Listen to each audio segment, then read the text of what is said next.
salju ya, biar karena siang-siang gitu ya, biar lebih dingin aja gitu. Ya, Assalamualaikum warahmatullahi wabarakatuh. Waalaikumsalam warahmatullahi wabarakatuh. Waalaikumsalam warahmatullahi wabarakatuh. Bismillahirrahmanirrahim. wabarakatuh. Alhamdulillah pada siang hari ini kita di sinkronus yang kedua ya bersama kelompok 3 dan kelompok 4 ya. Sinkronus yang kedua. Tadi pagi juga ada kelas atau baru siang hari ini? Siang hari ini ya sepertinya ya. Baik. Nah, eh, bagaimana kabar teman-teman semuanya?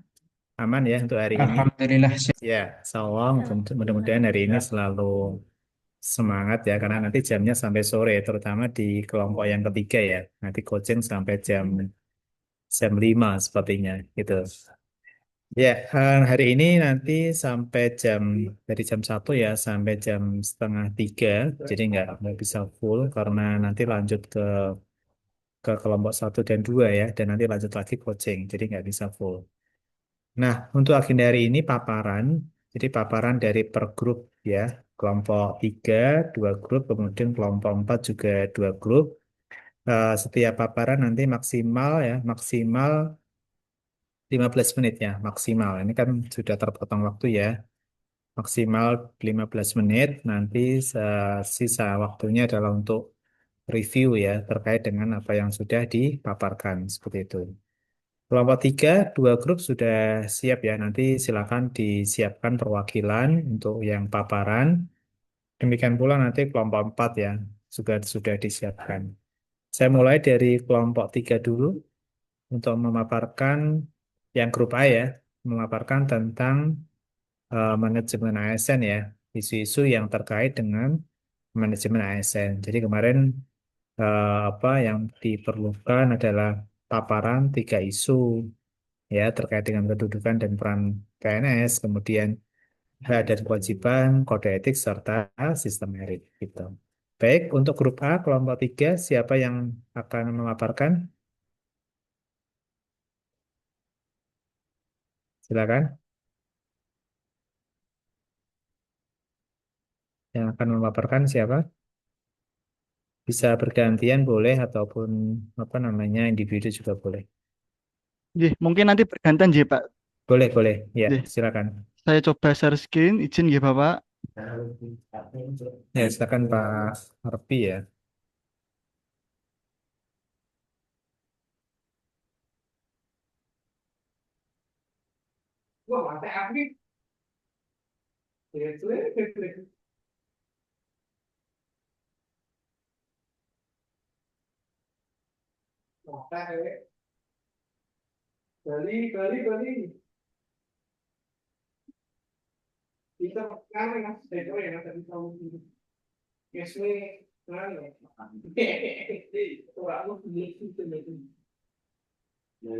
Sebelumnya, Assalamualaikum warahmatullahi wabarakatuh.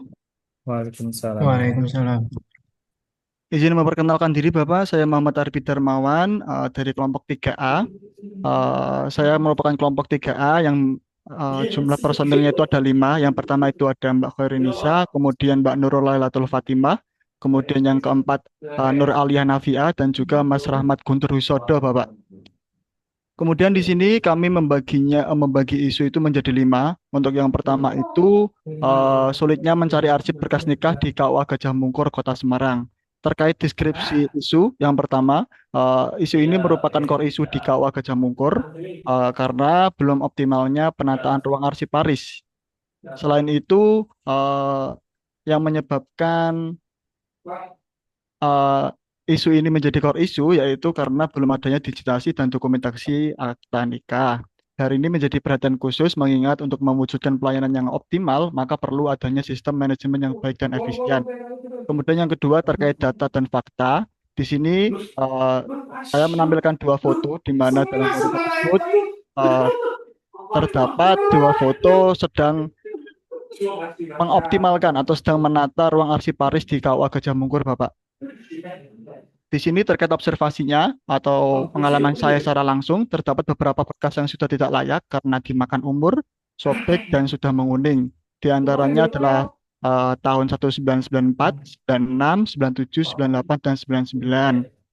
Kemudian terkait dampak, di sini dampaknya itu ada dua. Yang pertama kepada pegawai, kedua kepada masyarakat.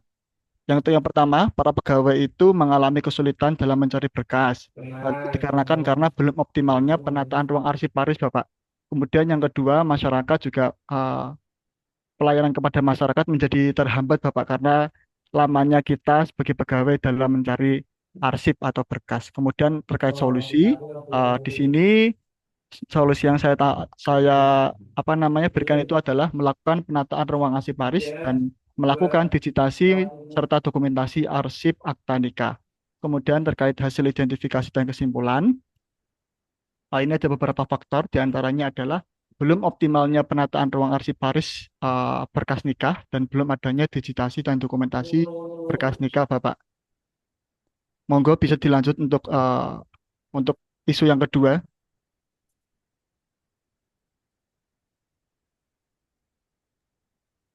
Oke, baik. Saya akan memaparkan terkait dengan isu yang kedua. Boleh dikeataskan, Mas. Nah, isu yang kedua terkait dengan kebutuhan guru yang tidak seimbang yang berada di dua Rembang. Contohnya adalah salah satunya guru informatika, di mana di sini kekurangan guru informatika tetapi kelebihan guru matematika dan guru yang lainnya. Sehingga ada kekosongan guru pada mata pelajaran informatika tersebut. Akibatnya ada beberapa guru yang mengampu mata pelajaran informatika di samping mata pelajaran yang mereka ampu sesuai jabatannya. Kemudian kemudian untuk buktinya, saya mengambil dari pembagian tugas mengajar guru. Di sini ada beberapa guru aslinya tidak hanya informatika saja yang kekurangan guru, tetapi seperti mata pelajaran kewirausahaan juga memiliki kekurangan guru.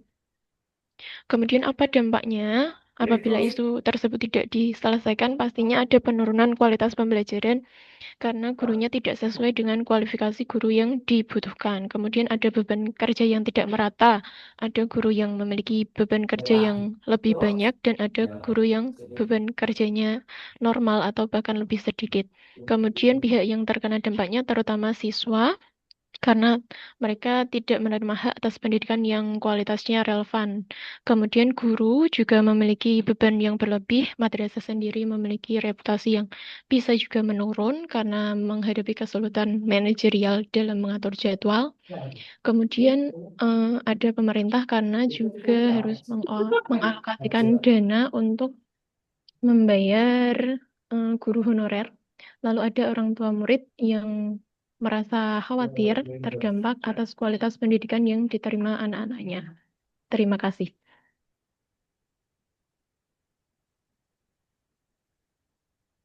Monggo selanjutnya teman-teman terkait kurangnya komitmen guru dalam pembinaan karakter dan penegakan disiplin siswa. Assalamualaikum warahmatullahi wabarakatuh. Waalaikumsalam warahmatullahi wabarakatuh. Bapak izin menyampaikan isu yang ada di sekolah saya di MTSN 1 Boyolali, yaitu kurangnya komitmen guru dalam pembinaan karakter dan penegakan disiplin siswa. Deskripsinya bahwa kurang pelaksanaan tugas guru dalam pembinaan karakter dan penegakan disiplin. Seringkali guru itu tidak konsisten melaksanakan kegiatan pembiasaan positif seperti salaman pagi atau 5S. Kemudian cenderung enggan atau belum tegas dalam menegur siswa yang melanggar tata tertib. Biasanya itu kalau ada anak perempuan yang pakai lipstik atau pakai bedak seperti itu belum berani ditindak tegas seperti itu. Kemudian datanya di sini ada 2 foto. Ini foto waktu saya melaksanakan jabat tangan, terus kemudian menegur siswa yang menggunakan lipstik. Ini baru pertama kali saya coba karena guru-guru yang sebelumnya belum ada yang menegur siswa tersebut ketika pelaksanaan jabat tangan. Kemudian dampaknya untuk siswa sendiri kehilangan kesempatan untuk belajar tentang pentingnya disiplin, etika, dan sopan santun.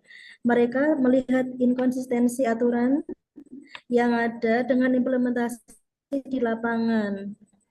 Kemudian yang kedua, untuk guru, citra profesional guru sebagai teladan menjadi kurang baik, ketidakdisiplinan dalam melaksanakan tugas, menunjukkan kurangnya komitmen terhadap kode etik dan tanggung jawab profesi. Yang ketiga, bagi sekolah, lingkungan sekolah menjadi kurang kondusif dan tidak disiplin. Tujuan pendidikan karakter yang dicanangkan sulit tercapai karena tidak adanya dukungan dari seluruh guru. Reputasi sekolah pun terancam di mata masyarakat. Untuk orang tua, mungkin bisa merasa khawatir atau bahkan kecewa karena anak-anak mereka tidak mendapatkan pembinaan karakter yang belum optimal. Hal ini bisa menimbulkan ketidakpercayaan terhadap institusi sekolah. Kemudian untuk solusinya, yang pertama untuk penguatan komitmen melalui sosialisasi dan pelatihan. Yang kedua, penyusunan pedoman pelaksanaan yang jelas. Yang ketiga, integrasi ke dalam seluruh penilaian kinerja. Yang keempat, membangun budaya kerja yang kolektif, yaitu harus ada kerjasama antara berbagai pihak. Mungkin itu yang dapat saya sampaikan. Terima kasih.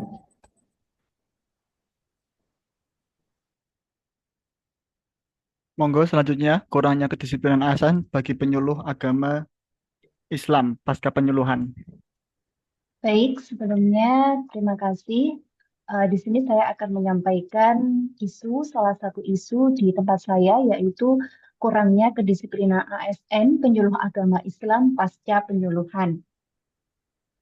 Kurangnya kedisiplinan penyuluh pasca penyuluhan ini menjadi permasalahan serius karena setelah melakukan penyuluhan itu penyuluh tidak langsung kembali ke kantor, melainkan melakukan aktivitas lain di luar tugas dan tanggung jawabnya.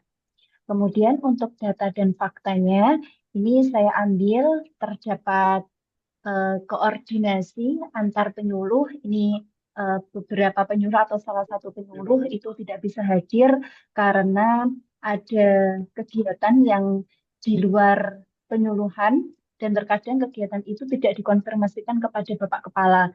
Kemudian juga itu ada berkas-berkas atau dokumen yang belum terselesaikan. Adapun untuk dampak isu, yaitu menurunnya kinerja organisasi, tidak adanya monitoring yang optimal, dan menurunkan semangat kerja rekan kerja.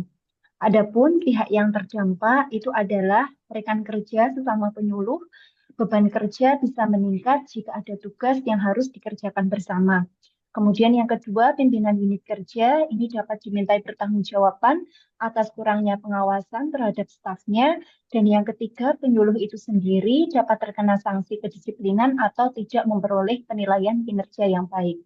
Adapun solusi yang diberikan adalah peningkatan pengawasan dan monitoring. Kepala KUA harus meningkatkan pengawasannya kepada seluruh pegawai, kemudian menerapkan sanksi dan teguran kepada penyuluh yang tidak disiplin. Dan yang ketiga adalah pembinaan dan evaluasi kinerja. Mungkin itu dari saya. Monggo bisa dilanjut untuk isu yang kelima, Mas Isu Guntur. yang terakhir ya, itu saya salah ketik ya. Maksudnya itu kurangnya kedisiplinan jam kerja ASN di kantor Kementerian Agama Kabupaten Purworejo. Nah, Oke.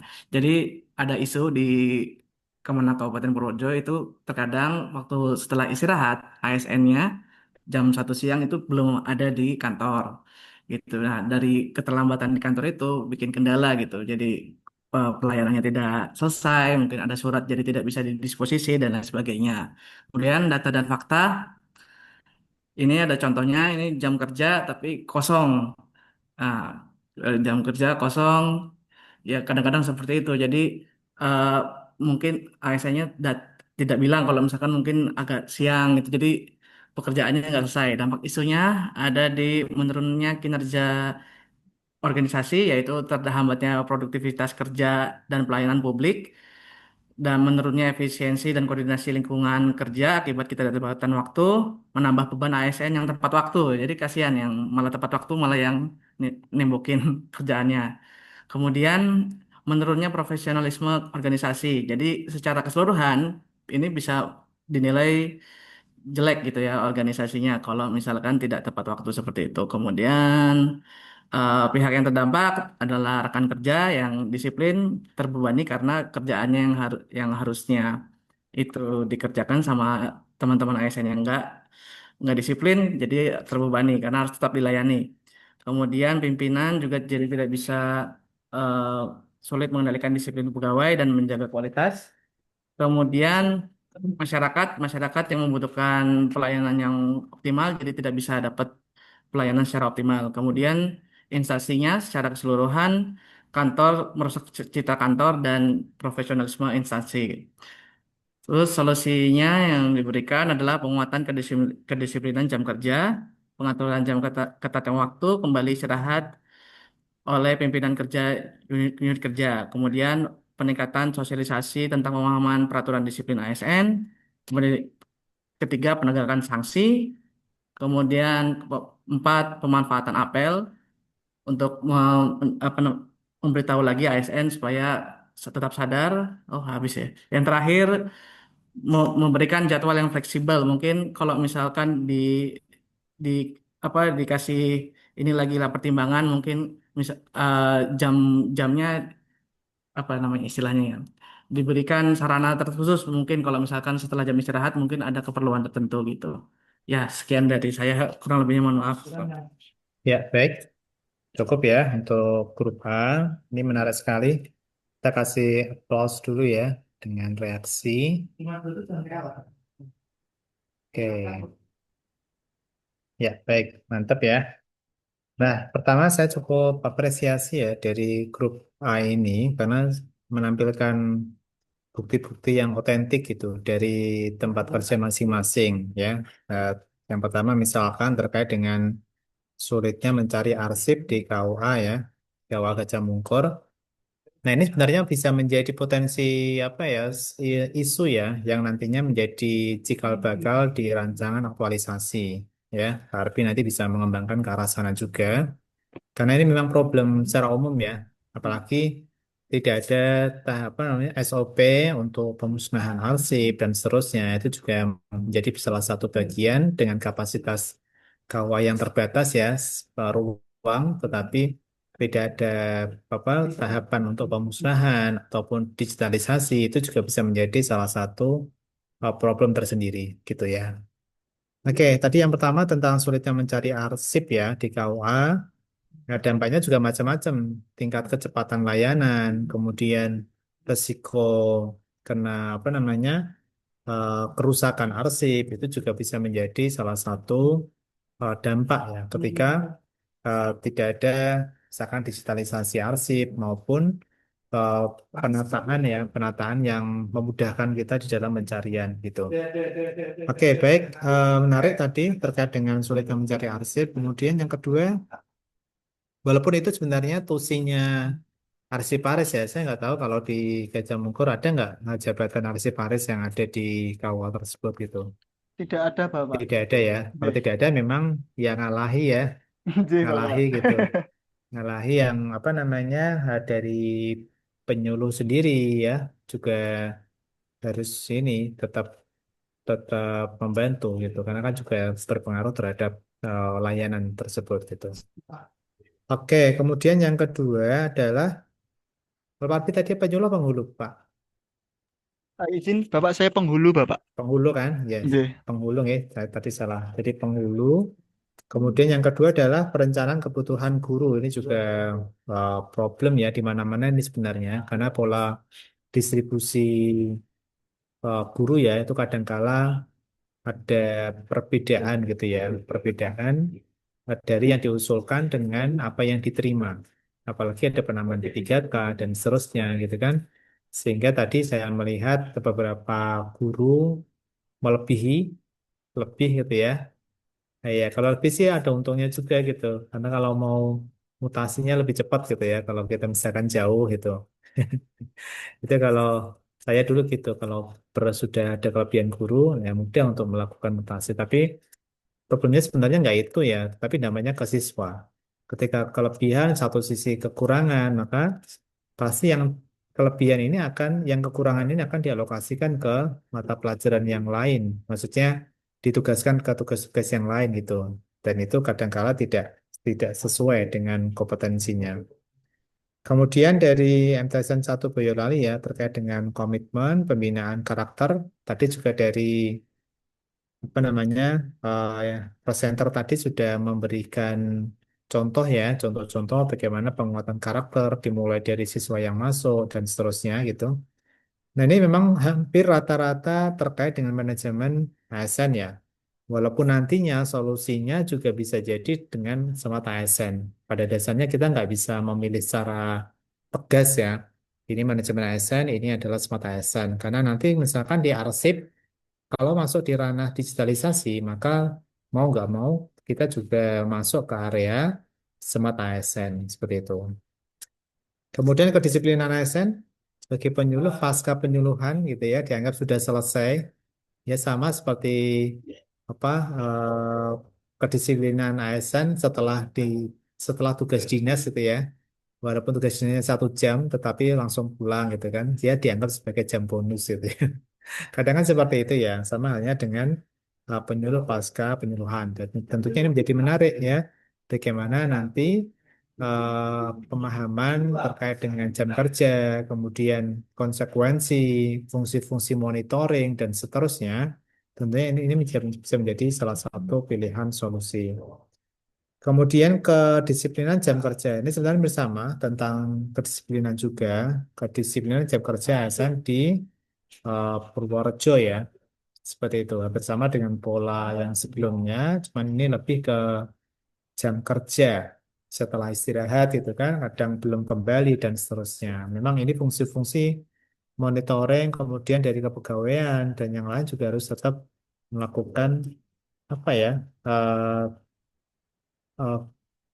fungsi monitoring. Misalkan ada sih beberapa lembaga itu yang menggunakan presensi beberapa kali gitu ya untuk memastikan eh, apa namanya pegawai itu kembali tepat waktu.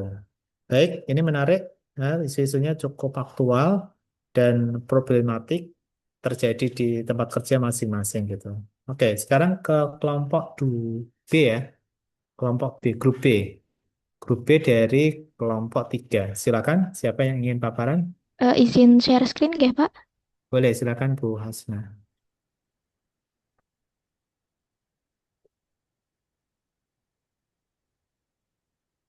Baik, sebelumnya perkenalkan nama saya Nurul Hasna Zulfaida dan di sini akan mempresentasikan hasil diskusi kelompok 3B mengenai isu aktual terkait implementasi Smart ASN.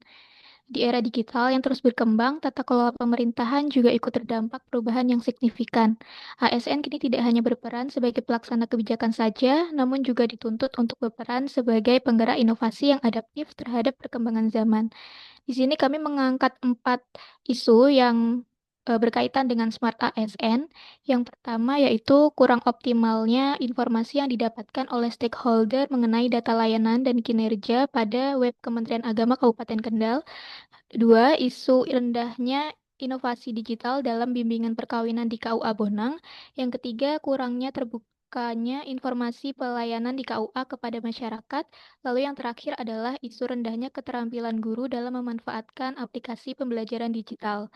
Yang pertama, kurang optimalnya informasi yang didapatkan stakeholder mengenai data layanan dan kinerja pada web Kementerian Agama Kabupaten Kendal. Deskripsi isu sebagai instansi publik, tentu Kementerian Agama Kabupaten Kendal memiliki tanggung jawab dalam menyediakan data pendidikan keagamaan dan capaian kinerja yang akurat, terbaru, dan mudah diakses. Namun hingga saat ini informasi mengenai madrasah, pondok pesantren, serta laporan kinerja belum sepenuhnya terpublikasi secara terbuka di website resmi Kementerian Agama Kabupaten Kendal. Kondisi ini membuat pemanfaatan situs web menjadi sarana transparansi dan akuntabilitas kinerja menjadi kurang optimal.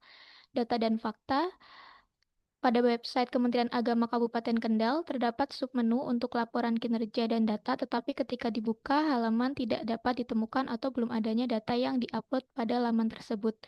Dampak isu, jika masalah ini tidak segera ditangani, maka akan berdampak menurunnya kepercayaan publik terhadap transparansi kinerja instansi. Website tidak berfungsi optimal sebagai sarana informasi dan akuntabilitas publik. Lalu stakeholder seperti pengawas, kepala madrasah dan masyarakat kesulitan mendapatkan data yang valid.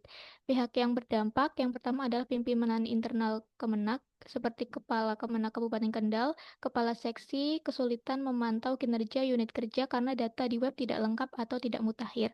Yang kedua, satuan pendidikan keagamaan seperti madrasah dan pondok pesantren sulit mendapatkan informasi terbaru mengenai layanan dan kebijakan Kemenak. Ketiga, masyarakat umum sulit dalam mencari data layanan Kemenak dan pengawas sulit memperoleh data real-time untuk pengawasan, evaluasi kinerja, dan juga pelaporan. Alternatif solusinya, yang pertama membuat submenu khusus pada website Kemenak Kendal untuk publikasi data layanan dan laporan kinerja. Kedua, melakukan integrasi data antar seksi agar penyajian informasi lebih akurat dan terkini. Yang ketiga, membuat panduan dalam publikasi data layanan. Lalu yang keempat adalah melakukan evaluasi pelayanan dengan survei kepuasan masyarakat terhadap web Kemenak Kendal. Nilai Smart ASN yang relevan yang pertama adalah digital skill, meningkatkan kemampuan ASN dalam mengelola, memperbarui, dan menyajikan data secara digital atau website. Yang kedua, digital ethics, yaitu memastikan informasi yang dipublikasikan akurat, tidak menyesatkan, dan sesuai aturan keterbukaan informasi publik. Yang ketiga, digital safety, menjaga keamanan data dan melindungi informasi publik dari risiko kebocoran atau penyalahgunaan. Yang kedua, monggo selanjutnya.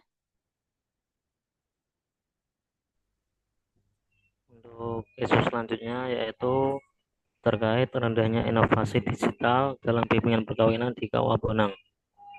Bimbingan perkawinan bagi calon pengantin masih banyak menggunakan metode konvensional, seperti ceramah tatap muka dengan materi berupa modul cetak. Cara ini dinilai kurang menarik bagi generasi muda yang lebih terbiasa dengan media digital, visual, dan interaktif lainnya. Hal ini membuat penyampaian pesan tidak sepenuhnya efektif, serta tidak efektifnya pembuatan jadwal bimbingan perkawinan karena faktor pekerjaan para jatin. Berdasarkan pengalaman saya bekerja di KUA Bonang, mayoritas pegawai KUA masih menggunakan modul cetak dan ceramah satu arah. Hal tersebut menyebabkan peserta BIMWIN merasa materi membosankan. Angka perceraian di usia muda cukup tinggi, salah satunya disebabkan kurangnya pemahaman calon pengantin tentang kehidupan berumah tangga. Generasi muda terbukti lebih responsif terhadap konten digital dibanding dengan metode konvensional. Faktor lain yang menyebabkan peserta tidak mengikuti pembelajaran bimbingan perkawinan ialah dengan padatnya jam kerja peserta, sehingga kebanyakan catin tidak dapat mengikuti bimbingan perkawinan secara efektif. Dampaknya yaitu peserta tidak antusias mengikuti BIMWIN, sehingga menurunkan efektivitas pembelajaran. Pemahaman catin minim, sehingga resiko perceraian dan konflik rumah tangga meningkat. KUA Bonang bisa dianggap kurang inovatif oleh masyarakat, citra ASN menurun, dan tidak sejalan dengan arah kebijakan Smart ASN dan sistem pemerintah berbasis elektronik. Alternatif pemecahannya yaitu mengatur jadwal bimbingan perkawinan secara efektif sehingga bisa diikuti oleh kebanyakan catin, pemanfaatan media sosial oleh KUA Bonang untuk membuat konten edukasi pernikahan yang menarik untuk calon pengantin sebagai langkah kampanye edukasi digital tentang keluarga sakinah. Selanjutnya yaitu kolaborasi dengan penyuluh agama dan influencer religi lokal guna dapat menarik perhatian para catin. Selanjutnya yaitu pendampingan dari ASN muda yang lebih melek digital guna dapat memaksimalkan pembelajaran bimbingan secara digital. Melakukan evaluasi berbasis feedback peserta dengan menyediakan survei digital. Yang terakhir, mengintegrasikan hasil evaluasi sehingga dapat menjadi pembelajaran yang baru untuk bimbingan perkawinan selanjutnya. Nilai Smart ASN yang relevan yaitu digital culture, membangun budaya kerja baru yang adaptif dengan teknologi dan kebutuhan generasi muda sehingga dapat tercapai tujuan bimbingan perkawinan, yakni menjadi pasangan yang matang secara lahir dan batin dengan terwujudnya keluarga yang sakinah mawaddah warahmah. Selanjutnya. Oh ya, selanjutnya isunya kurang terbukanya informasi pelayanan di KUA Kecamatan Bukateja kepada masyarakat. Kurang yang terbukanya informasi pelayanan di KUA seperti syarat nikah, alur pendaftaran maupun biaya resmi sering membuat masyarakat kebingungan dan membuat peluang munculnya kesalahpahaman, bahkan praktek pungutan liar. Padahal di era sekarang informasi seharusnya mudah diakses dan transparan melalui media resmi seperti website, media sosial atau papan pengumuman digital. Kemudian fakta dan datanya, KUA Kecamatan Bukareja sampai saat ini belum memiliki nomor WhatsApp bisnis resmi sebagai media informasi layanan. Kemudian dari media sosialnya sendiri juga belum intens memposting mengenai informasi yang detail tentang layanan di KUA. Kemudian dampak isu yang akan terjadi jika tidak segera ditindaklanjuti. Yang pertama, masyarakat bisa kesulitan mengakses informasi, kemudian adanya informasi yang tidak valid, pelayanan yang terkesan kurang responsif, kemudian efisiensi pelayanan jadi berkurang. Kemudian pihak yang terdampak, yang pertama ASN yang kurang bisa mengoperasikan media sosial dan kurang cakap teknologi. Dan KUA Kecamatan Bukateja sendiri karena kurang responsif dalam memberikan informasi yang dibutuhkan masyarakat. Kemudian masyarakatnya karena belum menerima pelayanan online yang maksimal dengan perkembangan teknologi yang ada. Untuk alternatif solusi, yang pertama membuat nomor resmi WhatsApp bisnis milik KUA karena masyarakat sudah terbiasa dengan WhatsApp. Yang kedua, pengoptimalan media sosial dengan lebih menambah intensitas postingan tentang informasi pelayanan di KUA. Yang terakhir, bisa membuat brosur digital yang mudah untuk diunduh dan diakses. Kemudian relevansinya isu tersebut dengan Smart ASN yang pertama digital skills, yaitu pegawai KUA belum optimal menggunakan keterampilan digital, misalnya mengelola media sosial resmi atau WhatsApp bisnis untuk layanan publik. Kemudian digital culture, belum terbentuk budaya kerja berbasis digital di KUA Kecamatan Bukateja. Informasinya masih lebih banyak disampaikan secara lisan, padahal budaya digital menuntut keterbukaan dan akses informasi secara daring. Kemudian digital imigran, pengguna teknologi yang masih belajar dan beradaptasi sehingga pemanfaatan media digital belum maksimal. Yang terakhir, digital ethics, karena informasi yang seharusnya transparan dan mudah diakses justru sulit didapat oleh masyarakat. Terima kasih. Selanjutnya,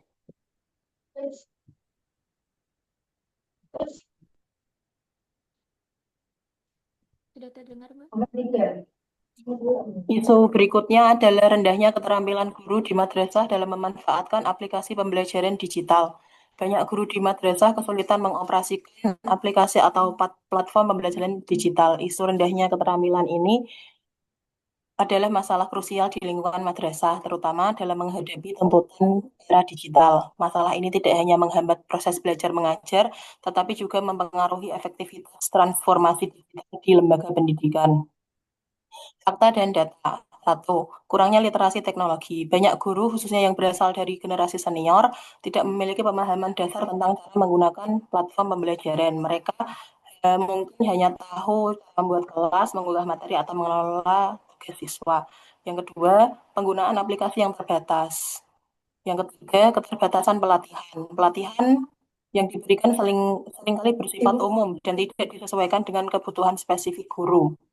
Yang keempat, resistensi terhadap perubahan. Beberapa guru merasa lebih nyaman dengan metode pengajaran konvensional dan enggan mencoba hal baru. Mereka mungkin menganggap penggunaan aplikasi digital sebagai beban tambahan yang rumit.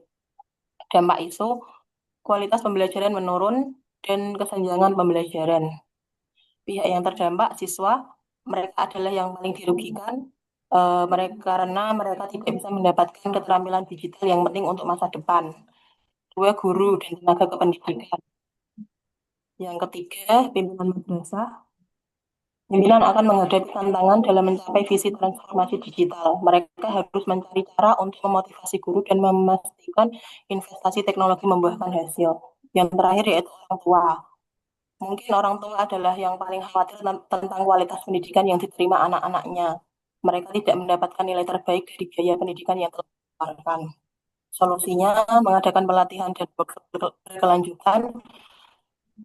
Yang kedua, pengembangan komunitas belajar. Yang ketiga, pendampingan individu atau kelompok.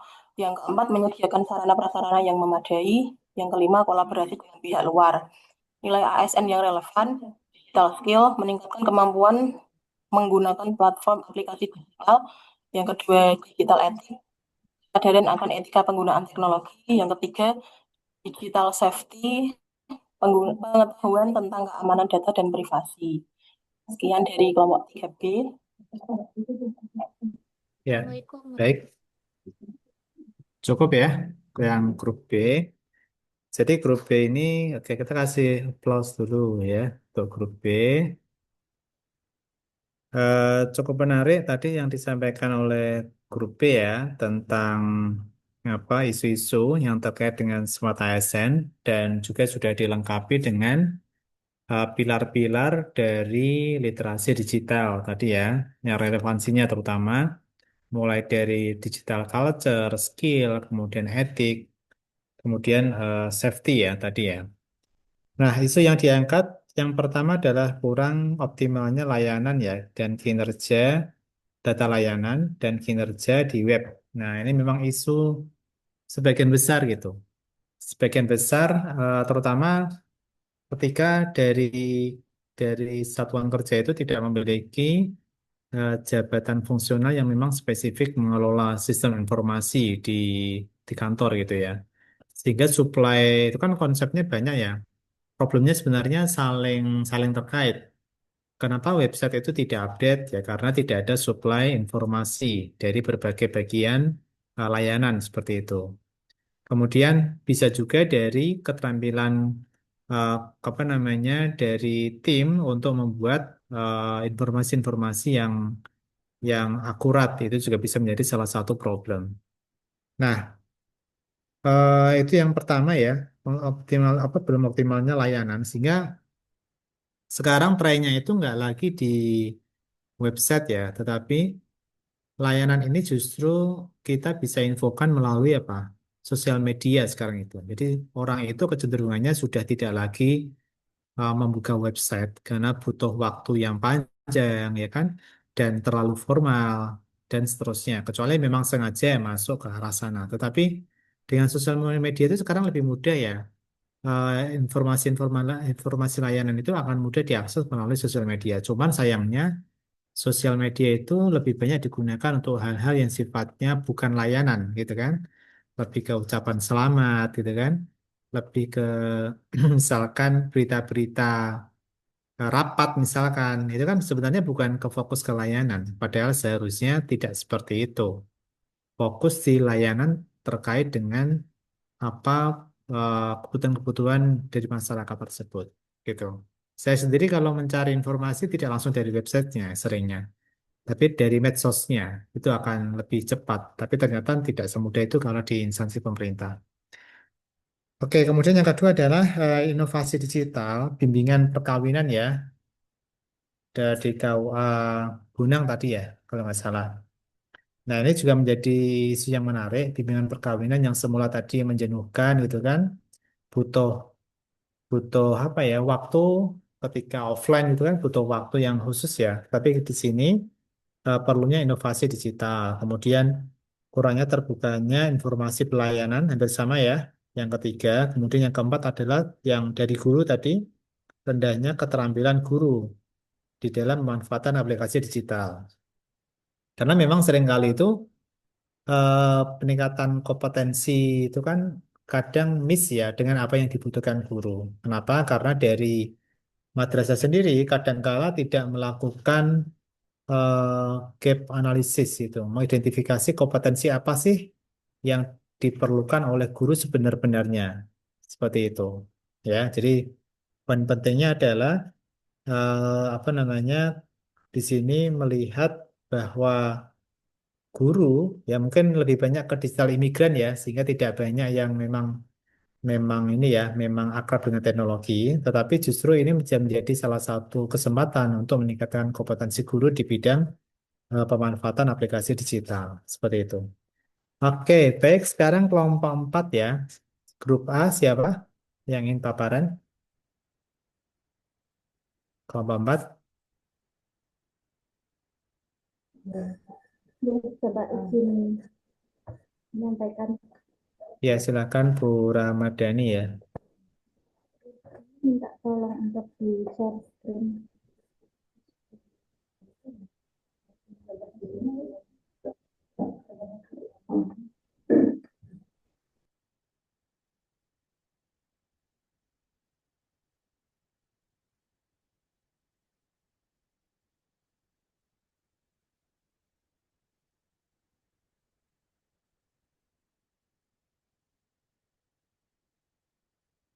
Oke, yang share screen siapa?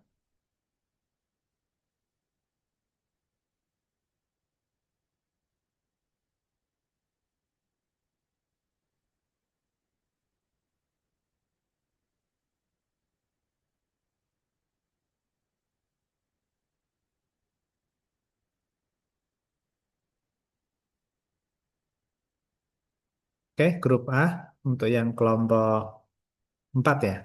Siapa? Yang share screen Mbak Siti Rubaya, Pak. Oke.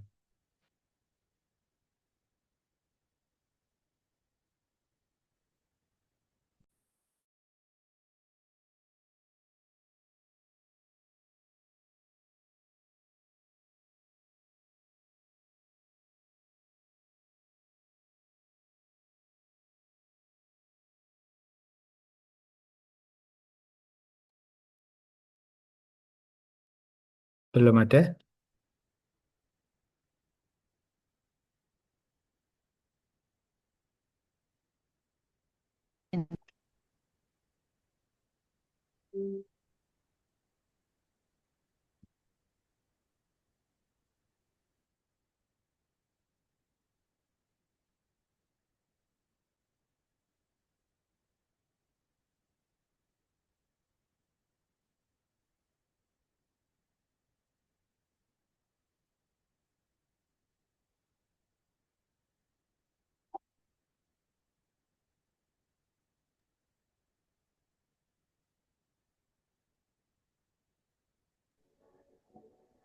Izin menyampaikan. Oke, silakan Bu Ramadhani. Yang pertama, isu yang pertama dari kelompok kami, yang pertama yaitu kurangnya bahan ajar tambahan di madrasah. Deskripsi isinya, banyak guru yang hanya menggunakan bahan ajar berupa modul ajar yang hanya berisi ringkasan materi. Kurangnya bahan ajar tambahan di madrasah disebabkan oleh kurangnya inisiatif dari guru untuk mengembangkan materi ajar secara mandiri. Bahan ajar tambahan yang dimaksud bisa berupa buku referensi atau sumber belajar digital yang relevan dan kontekstual. Akibatnya, proses pembelajaran menjadi kurang bervariasi dan kurang berinovasi. Hanya berpusat pada buku teks utama dan terkadang isinya kurang mendalam atau tidak relevan dengan kebutuhan siswa di era digital. Implementasi terkait dengan manajemen ASN. Yang pertama, kedudukan dan peran ASN. Kedudukan guru sebagai pelayan publik menuntut adanya inovasi dan adaptasi terhadap perkembangan pendidikan. Guru tidak hanya berperan sebagai pengajar, tetapi juga sebagai inisiator dan pengembang bahan ajar. Maka dari itu, guru harus mampu memfasilitasi siswa untuk belajar secara mandiri dengan bahan ajar yang mereka kembangkan, bukan hanya sekedar mentransfer ilmu dari buku teks saja. Kemudian hak dan kewajiban, guru berhak mendapatkan pelatihan dan pengembangan profesional yang memadai. Pelatihan ini harus spesifik seperti pelatihan pembuatan modul secara digital, desain grafis, atau penggunaan e-learning. Guru memiliki kewajiban untuk terus berinovasi dalam metode mengajar dan pengembangan bahan ajar sebagai salah satu bentuk inovasi yang paling penting. Yang ketiga, kode etik ASN. Kode etik ASN mewajibkan guru untuk menjunjung tinggi profesionalisme. Dalam konteks ini, profesionalisme tidak hanya berarti mengajar sesuai kurikulum saja, tetapi juga memastikan bahwa siswa mendapatkan materi yang terbaik, termasuk melalui pengembangan bahan ajar tambahan. Yang keempat yaitu sistem merit, di mana pengembangan karir guru harus berbasis kinerja dengan mempertimbangkan inovasi pengembangan bahan ajar tambahan. Ini akan mendorong guru untuk lebih berorientasi pada penciptaan karya nyata, yaitu bahan ajar. Dampak dan pihak yang terdampak yang pertama bagi siswa, mereka adalah pihak yang akan paling merasakan dampaknya karena akses mereka terhadap informasi yang terbatas, yang bisa menghambat potensi akademis dan juga kreativitas siswa. Yang kedua, bagi guru sendiri, mereka akan kesulitan dalam menyampaikan materi secara efektif dan dituntut untuk mengajar dengan sumber daya yang terbatas.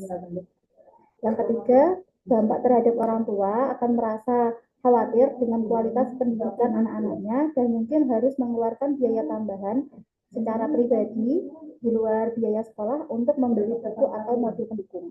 Yang keempat yaitu bagi madrasah siswa yang hanya mengandalkan buku teks utama menyebabkan pemahaman mereka terhadap materi menjadi dangkal dan mungkin akan berdampak pada rendahnya kualitas lulusan.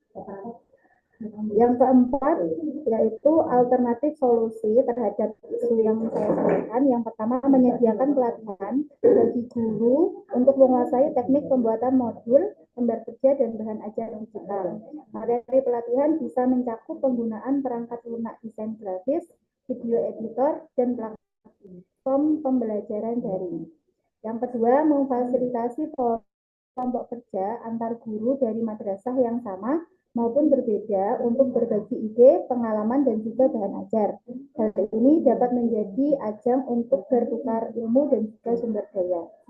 Yang terakhir, alternatif solusinya yaitu mengubah sistem penilaian kinerja guru agar tidak hanya berfokus pada kehadiran saja, tetapi juga pada inovasi, kreativitas, dan kontribusi terhadap pengembangan bahan ajar. Pemberian penghargaan juga dapat diberikan bagi guru yang berprestasi di bidang ini. Selanjutnya disampaikan oleh teman saya. Selanjutnya, isu kedua adalah banyak produk yang beredar di Kabupaten Wonogiri belum bersertifikasi halal. Deskripsi isunya, banyak produk yang beredar di Kabupaten Wonogiri belum bersertifikasi halal. Menurut data dari Dinas Perindustrian dan KUKM Kabupaten Wonogiri tahun 2024, ada sebanyak 59.529 di Wonogiri yang terdiri dari berbagai bidang. Salah satunya industri makanan dan minuman sebanyak 19.422. Namun, hanya ada 8.007 produk makanan dan minuman yang sudah tersertifikasi halal berdasarkan data dari BPCPH per 2 Juni 2025. Ini dikarenakan kurangnya kesadaran baik pelaku usaha maupun masyarakat tentang produk halal. Selain itu, literasi tentang produk halal juga masih rendah, sehingga menyebabkan kesadaran masyarakat untuk melakukan sertifikasi halal belum banyak dilakukan. Implementasi terkait dengan ASN, pengawasan halal Wonogiri bertanggung jawab dalam memastikan bahwa produk yang beredar di Kabupaten Wonogiri terjamin kehalalannya dan literasi halal baik untuk pelaku usaha dan kewajiban ASN. ASN pengawas mendapatkan dukungan dan sarana dalam melaksanakan tugasnya. Selain itu juga berkewajiban pengawasan agar dapat menjamin mutu dan sama dengan seperti MUI, pendamping proses produk halal atau P3H maupun lembaga pemeriksa halal. Pada etik ASN, sebagai ASN pengawas yang produk halal di Kabupaten Wonogiri, pengawas CPH memiliki kewajiban untuk menjunjung tinggi kode etik ASN sebagaimana diatur dalam Undang-Undang ASN dan nilai dasar berakhlak. Kode etik ini menjadi pedoman dalam menghadapi permasalahan rendahnya kesadaran dan literasi halal yang berdampak pada masih banyaknya produk di Wonogiri yang belum bersertifikasi halal. Sistem merit ASN. Pengawas jaminan produk halal menjalankan tugas dengan menjunjung kode etik ASN berbasis sistem merit, yaitu bekerja profesional, akuntabel, dan berintegritas dalam meningkatkan literasi halal, memberi pendampingan objektif kepada pelaku usaha, serta mendorong semakin banyaknya produk di Wonogiri yang tersertifikasi halal untuk kepentingan publik. Dampak dan pihak yang terdampak. Dampak bagi konsumen atau masyarakat di Kabupaten Wonogiri. konsumen tidak mendapatkan kepastian jaminan halal sehingga bisa menimbulkan keraguan dan menurunkan rasa aman dalam mengkonsumsi produk. Hal Oke, ini poin-poinnya aja, Pak. Poin-poinnya nggak apa-apa. Oke. Kemudian dampak bagi pelaku usaha ini akan rendahnya persaingan di antara pelaku usaha di kota lain karena beberapa hal sekarang mensyaratkan untuk produk tersebut halal. Kemudian alternatif terhadap isunya membuat edukasi digital terkait sertifikasi halal di media sosial, kemudian membuat pojok halal, World Drive yang memuat berbagai regulasi maupun alur sertifikasi halal dan lain-lain dengan lebih ringkas dan mudah dipahami. Yang ketiga adalah membuat e-book ringkas terkait pentingnya sertifikasi halal dalam meningkatkan omset penjualan. Dan yang terakhir, membuat infografis persebaran pendamping proses produk halal atau P3H di setiap kecamatan agar pelayanan pendampingan sertifikasi halal dapat terjangkau lebih luas.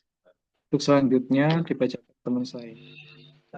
Baik, selanjutnya isu ketiga yaitu kurang optimalnya pembelajaran sejarah kebudayaan Islam di MTS Negeri 5 Wonogiri. Deskripsi isu pembelajaran sejarah kebudayaan Islam di MTS Negeri 5 Wonogiri saat ini masih menghadapi tantangan sehingga pelaksanaannya masih belum berjalan secara optimal. Beberapa faktor penyebabnya antara lain rendahnya minat dan motivasi belajar peserta didik, metode pembelajaran yang masih dominan bersifat konvensional dan kurang memanfaatkan media digital, serta keterbatasan sumber belajar yaitu tidak adanya buku paket siswa untuk mata pelajaran SKI. Kondisi tersebut berdampak pada kurangnya keterlibatan peserta didik secara aktif dalam proses belajar, pemahaman materi yang tidak mendalam, serta hasil belajar yang masih belum sesuai dengan harapan. Terkait dengan implementasi dengan manajemen ASN, yang pertama yaitu kedudukan dan peran ASN. Seorang guru ASN, guru SKI di MTS Negeri 5 Wonogiri itu bertugas memfasilitasi atau sebagai fasilitator dalam pembelajaran. ASN guru SKI harus senantiasa berinovasi agar proses pembelajaran SKI di MTS Negeri 5 Wonogiri lebih menarik dan bermakna bagi peserta didik.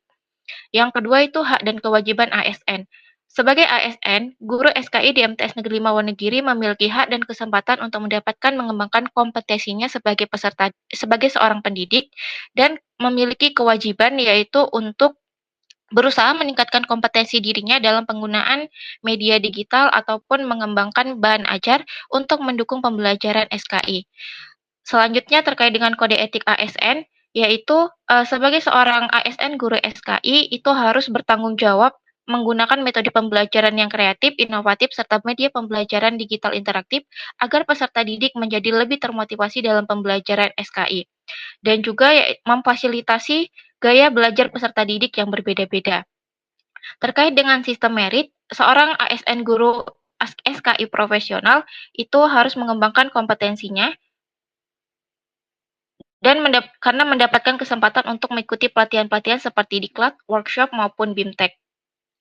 Terkait dengan dampak dan pihak yang terdampak, yang pertama yaitu peserta didik. Dampak bagi peserta didik yaitu rendahnya minat dan motivasi belajar peserta didik, serta pemahaman akan materi SKI itu tidak dapat menginternalisasikan nilai-nilai keteladanan tokoh Islam dalam kehidupan sehari-hari, dan hasil belajar peserta didik yang tidak sesuai dengan target kompetensi yang seharusnya. Bagi ASN guru SKI itu dapat dinilai kurang inovatif dan belum maksimal menjalankan perannya sebagai seorang fasilitator dalam pembelajaran dan bisa menimbulkan evaluasi negatif dari atasan atas penilaian kerjanya. Bagi orang tua, harapan orang tua akan hasil belajar anaknya menjadi tidak terpenuhi karena masih belum sesuai dengan harapan. Alternatif solusi yang ditawarkan yaitu ASN guru SKI harus senantiasa mengikuti pelatihan penggunaan platform media pembelajaran ataupun antar sesama guru ASN harus sering melakukan sharing session mengenai pembelajaran SKI agar lebih menarik dan juga inovatif. Oke, cukup langsung ke isu selanjutnya. Rendahnya kondisi fisik. Oke, selanjutnya tentang isu rendahnya kondisi fisik dan kebugaran jasmani siswa ekstrakurikuler bola voli di MAN 2 Pati. Deskripsi isu, rendahnya kondisi fisik dan kebugaran jasmani siswa ekstrakurikuler bola voli di MAN 2 Pati menjadi salah satu hambatan dalam pencapaian prestasi olahraga di madrasah. Jika dilihat dari hasil pretest, blip test, dan shuttle run, banyak siswa yang mengalami keterbatasan daya tahan, kelincahan, dan kekuatan otot, sehingga sulit mengikuti program latihan maupun pertandingan dengan optimal. Kondisi ini dapat dipengaruhi oleh beberapa faktor, seperti kurangnya aktivitas fisik di luar jam ekstrakurikuler, dominasi penggunaan gadget, pola hidup kurang sehat, serta minimnya motivasi siswa untuk berlatih secara mandiri. Implementasi terkait dengan manajemen ASN. Yang pertama, kedudukan dan peran ASN. Guru PJOK sebagai ASN berperan sebagai pelaksana kebijakan publik di bidang pendidikan, khususnya pendidikan olahraga. Dalam isu ini, guru berkedudukan sebagai pelayan masyarakat, dalam hal ini adalah siswa, dengan memberikan layanan pendidikan jasmani yang berkualitas melalui survei, tes kebugaran, program latihan, serta evaluasi terukur. Oke, Guru juga oke. berperan sebagai role model gaya hidup sehat. Kemudian, Ya. hak dan kewajiban ASN. Guru, guru berhak mendapatkan fasilitas sarana prasarana olahraga, pelatihan kompetensi, dan dukungan lingkungan kerja untuk menunjang pembinaan siswa. Kode etik ASN menjaga integritas dengan melaksanakan setiap tes dan evaluasi secara jujur, Oke, transparan, dan baik. bebas dari Saya rasa manipulasi. cukup ya. Cukup ya. Sudah ketemu poinnya sih sebenarnya. Ada 4 ya, ada 4 isu kan yang ditemukan dari grup A ya. Baik, Sebenarnya ada 5, Pak. ada 5. 5 satunya apa? Satunya Ya, itu masih ada satu isu lagi, Pak. Oke, mungkin ditampilkan sekilas, silakan. Oh ya. Isu yang kelima adalah kurangnya minat belajar siswa pada mata pelajaran pendidikan Pancasila di MAN 2 Magelang. Untuk deskripsi isunya yaitu banyak siswa yang kurang minat terhadap pelajaran pendidikan Pancasila di MAN 2 Magelang. Hal tersebut terjadi karena salah satunya adalah penggunaan media pembelajaran yang kurang menarik. Oke, Terkait baik. Cukup eh, paparannya ya. Karena waktunya sudah cukup. Ya, kita kasih applause dulu untuk kelompok 4 ya, grup A. Nah, ini menarik sekali yang tadi disampaikan ya, isu-isunya. Memang perlu dipertajam kembali isu yang bukti-bukti nanti ketika ini menjadi titik awal penyusunan rancangan aktualisasi ya. Jadi nanti perlu dipertajam lagi bukti-bukti atau evidence yang mendukung isu ini. Ada 5 isu yang disampaikan. Pertama adalah kurangnya bahan ajar ya di madrasah. Ini di mana ini? Kalau di yang pertama ini kurangnya bahan ajar di madrasah, lokusnya di mana lokasinya? MTSN 1 Jepara. MTSN 1 Jepara. Oke ya. Ini sebagai dukungan untuk guru ya di dalam pembelajaran. Kemudian yang kedua ini banyaknya produk yang belum bersertifikasi halal. Oke, ini juga benar terkait dengan manajemen ASN sebagai pelayan publik ya. Kemudian kurang optimalnya pembelajaran SKI di kelas 7 MTSN 5 Wonogiri. Kayaknya dulu saya pernah MTSN 5 Wonogiri ya. Pernah ke sana kayaknya ya. Kalau nggak salah ya. Di dekat pasar atau apa itu? Iya, Bu. Agak masuk Pak di tengah sawah, Pak. Oh iya ya, di tengah sawah ya. Madrasah Hmm. tengah sawah. Jadi MTS. Oke, agak masuk ya. Sekarang kepalanya siapa, Bu? Sana, Bu. Kepalanya Pak Joko Supriyanto, Pak. Oh, Pak Joko Supriyanto. Oke. Kemudian rendahnya kondisi fisik dan kebugaran ya jasmani demand dua padi yang terakhir adalah kurangnya minat belajar siswa. Baik. Nah, ini poin-poinnya memang sudah sesuai ya dengan tusi masing-masing. Cuman memang kadang kita nggak mudah eh, menemukan isu, terutama di bukti ya. Karena kan teman-teman kan sebagian besar masih menjadi CPNS. Untuk menemukan bukti tidak kadang susah kalau kita menggunakan data-data yang sifatnya eh, primer yang kita ambil secara langsung. Maka butuh dukungan data dari senior kita ataupun dari kepala madrasah untuk mendapatkan bukti-bukti yang lebih banyak gitu ya. Oke, saya rasa cukup ya untuk manajemen ASN. Isu-isunya juga sudah sangat relevan dengan TUSI sebagai seorang guru, kemudian sebagai produk halal tadi ya, jabatan fungsionalnya. Tadi Pak siapa yang Pak Rizky ya, kalau nggak Iya. salah ya. Ya, ini juga sangat relevan. Memang padahal ini banyak sekali ya sosialisasi tentang sertifikasi produk halal juga gitu. Oke, silakan sekarang kelompok B, ke grup B, silakan. Siapa? Ya Pak, sekedar izin share screen ya. Oke, silakan.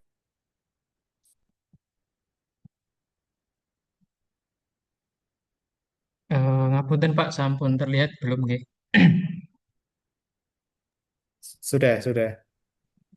Nggih, bismillahirrahmanirrahim. Nggih, perkenalkan kami dari kelompok 4B. Di sini kami akan memaparkan analisis isu yang aktual mengenai pembahasan dari Smart ASN. Untuk pertama mungkin perkenalan dulu pendahuluan nggih. Jadi dalam era globalisasi tentu akan ada banyak perkembangan-perkembangan, apalagi sekarang kita masuk ke era 4.0 atau era digital. Jadi perlu adanya sebuah konsep mengenai pembaruan birokrasi di ASN, tentu namanya adalah konsep Smart ASN. Jadi adalah kerangka kerja untuk mewujudkan ASN yang berdaya saing tinggi dan mampu beradaptasi dengan perubahan zaman. Oke, untuk langsung saja masuk ke identifikasi dan deskripsi dari isu Smart ASN. Di sini saya akan memaparkan satu isu, yaitu masih maraknya plagiarisme di lingkungan Sivitas Akademika UIN Raden Mas Said Surakarta. Ini masuk ke dalam digital ethics. Jadi isu yang paling menghantui semua perguruan tinggi ya, itu pasti adalah isu mengenai plagiarisme. Apalagi juga di lingkungan UIN Raden Mas Said Surakarta. Apalagi ditambah dengan adanya era AI. Jadi mahasiswa ini tidak hanya lagi cuman kopas-kopas, tidak hanya cuman ngambil sana ngambil sini, ngambil dari orang, tapi juga hanya mengenerate dari AI. Jadi tugas kuliah tidak orisinil dari pemikiran mereka. Jadi ini menjadi isu yang termasuk isu yang baru karena dulu kita menghadapi yang awalnya hanya copy paste atau joki, sekarang harus apa namanya ada generate AI. Kemudian ini bisa terjadi karena tentu karena kurangnya literasi digital. Jadi banyak mahasiswa kita sekarang itu semua sudah digital native atau semua orang sudah tahu mahasiswa kita sudah pintar-pintar menggunakan HP, laptop dan sebagainya, tapi tidak tahu konsekuensi yang akan mereka hadapi di kemudian hari. Kemudian kurangnya sosialisasi mengenai integritas akademik bagi akademisi, kemudian kaburnya batasan profesional. Di sini kaburnya itu terkadang orang yang memakai teknologi atau memakai AI tadi nilainya bisa lebih tinggi dari pemikiran orisinil dari mahasiswa. Jadi kaburnya apa namanya nilai dari batasan profesionalitas akademik. Kemudian ada juga belum optimalnya deteksi plagiarisme dan deteksi dari AI. Kemudian ada dampak jika isu tidak diselesaikan. Ada di sini saya memaparkan dua, yaitu dampak jangka pendek dan jangka panjang. Untuk jangka pendeknya, yaitu langsung menurunnya kualitas akademik, kemudian hilangnya budaya kejujuran, dan akan adanya budaya normalisasi praktik tidak etis dalam lingkungan akademik. Kemudian dampak jangka panjang, reputasi UNIF atau reputasi institusi bisa rusak, kemudian lulusan nanti tidak akan dilirik oleh industri, lulusan tidak kompeten, bahkan akan menghilangkan akreditasi dan kredibilitas dari kampus. Kemudian ada pihak terdampak tentu pertama dari mahasiswa itu sendiri akan mengalami ketidakadilan dalam berkompetisi secara sah di dalam dunia akademik, kemudian akan mengalami demotivasi dalam berkarya sendiri. Kemudian tentu dosen dan tenaga pendidik juga akan terdampak karena masalah plagiarisme ini akan menambah beban kerja dosen dalam mendeteksi dan menilai hasil kerja mahasiswa.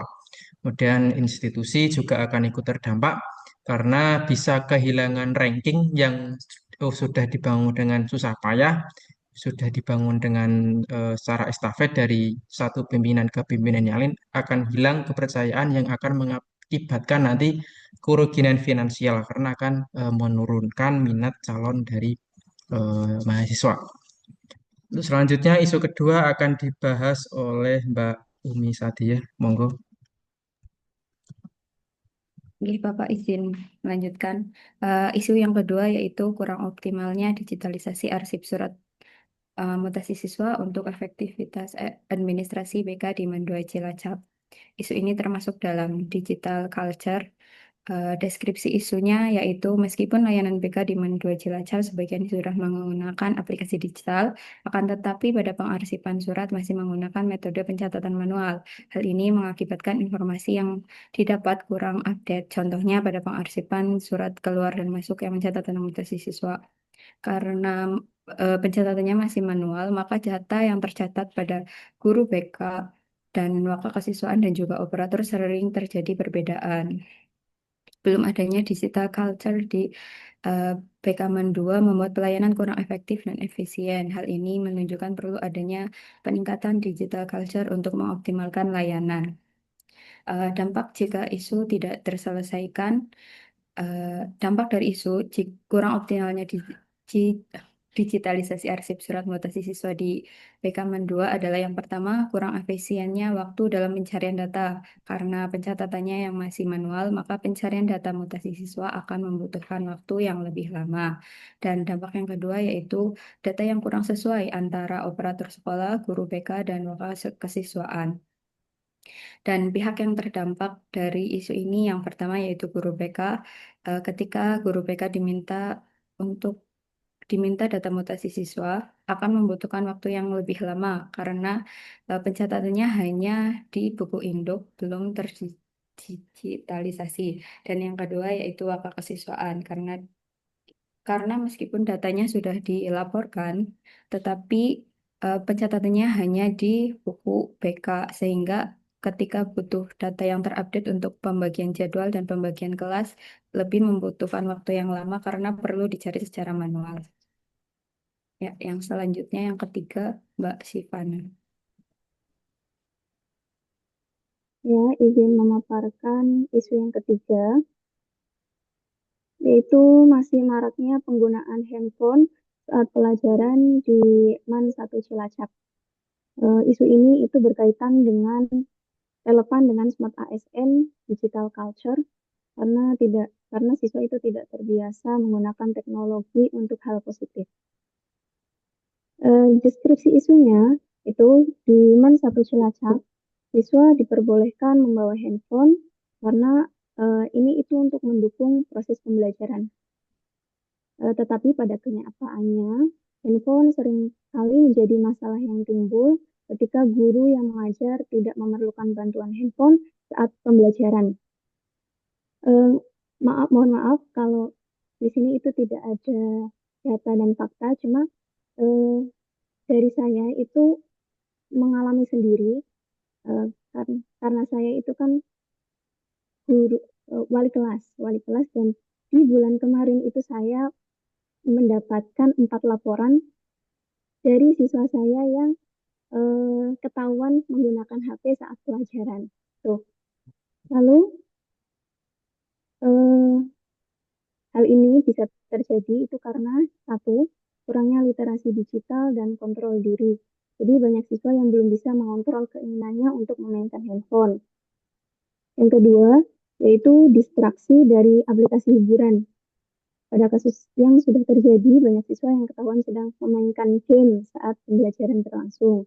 Yang ketiga, yaitu tidak ada wadah atau tempat untuk mengumpulkan handphone. Jadi, handphone itu saat pelajaran dipegang oleh siswa sendiri-sendiri. Jadi, siswa itu bisa curi-curi menggunakan HP saat pelajaran. Lalu, dampak isu jika tidak diselesaikan, yaitu yang pertama, dampak jangka pendek, yaitu menurunnya prestasi siswa karena tidak fokus pada materi pelajaran. Yang kedua, dampak jangka panjang, yaitu kecanduan gadget, berkurangnya kemampuan akademik karena distraksi handphone membuat pemahaman materi menjadi dangkal. Lalu, pihak yang terdampak yaitu ada siswa, guru dan tenaga pendidikan dan tentunya instansi saya sendiri yaitu MAN 1 Cilacap.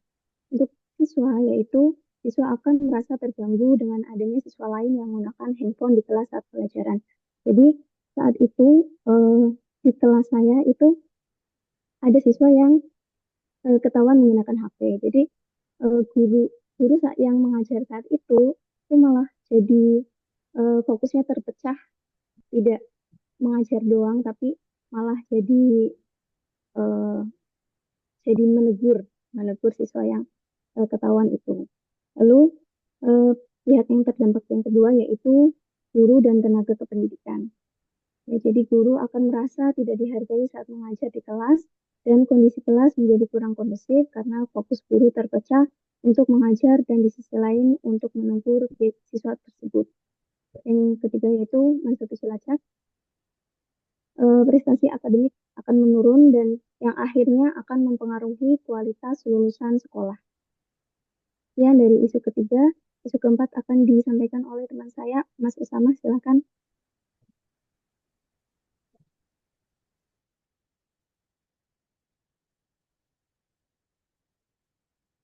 Assalamualaikum warahmatullahi wabarakatuh.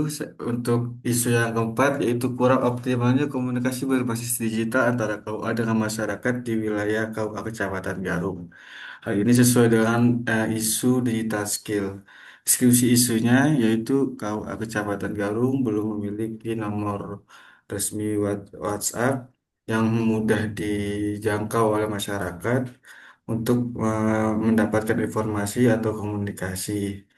Padahal setiap masyarakat saya yakin basic secara dasarnya memiliki WhatsApp tersebut sehingga dapat memudahkan atau efektivitas dalam pelayanan. Adapun dampak jika isu ini tidak terselesaikan yaitu yang pertama kurang optimalnya komunikasi antara kaum dan masyarakat secara langsung karena untuk sebelumnya biasanya komunikasi itu berbasis konvensional yaitu ke mulut melalui mbah kaum atau kalau ingin bertanya langsung kita langsung datang ke KUA. Terkadang kalau misalkan belum ada yang itu petugas yang dimaksud apa sedang bertugas keluar akhirnya menunggu di waktu yang lain hari. Hal itu merugikan bagi masyarakat. Yang kedua yaitu karena tidak tidak sedikit kesalahan yang ditemukan, artinya cukup banyak karena yang masuk kepada masyarakat belum cukup lengkap. Nah, untuk yang pihak-pihak yang terdampak yaitu masyarakat itu sendiri, artinya dia telah dalam satu hari terkadang dia datang mengorbankan waktu tenaganya gitu kan, tetapi ternyata hayatnya belum terselesaikan karena padahal hal itu bisa dihindarkan atau bisa diselesaikan melalui pelayanan online tersebut. Nah, kedua, ya KUA itu sendiri ya mungkin dinilai belum efisien atau efektif dalam melaksanakan pelayanan. Oke, itu saja Pak, secara singkatnya. Baik, selanjutnya izin menyambung Bapak untuk isu yang kelima yaitu belum meratanya keterampilan digital antar ASN di lingkup KUA Giri Subo. Dalam hal ini harusnya digital skill, mohon maaf itu bukan digital culture. Untuk deskripsi isunya, di era zaman yang serba digital seperti sekarang, tentunya kemampuan digital itu penting, khususnya bagi seorang ASN. Nah, dalam hal ini di KUA Giri Subo sendiri memiliki 11 anggota, yang mana keterampilan digital itu belum semuanya menguasai. Jadi hanya ada beberapa orang saja yang menguasai keterampilan digital ini. Salah satunya karena faktor usia menjadi hal yang menyebabkan minimnya keterampilan digital dari pegawai ASN di sini. Kemudian untuk dampak jika isu tidak terselesaikan, yaitu ada dua. Yang pertama, kurang efisiennya waktu dalam melaksanakan sebuah tugas sebab hanya segelintir orang yang mampu mengatasi.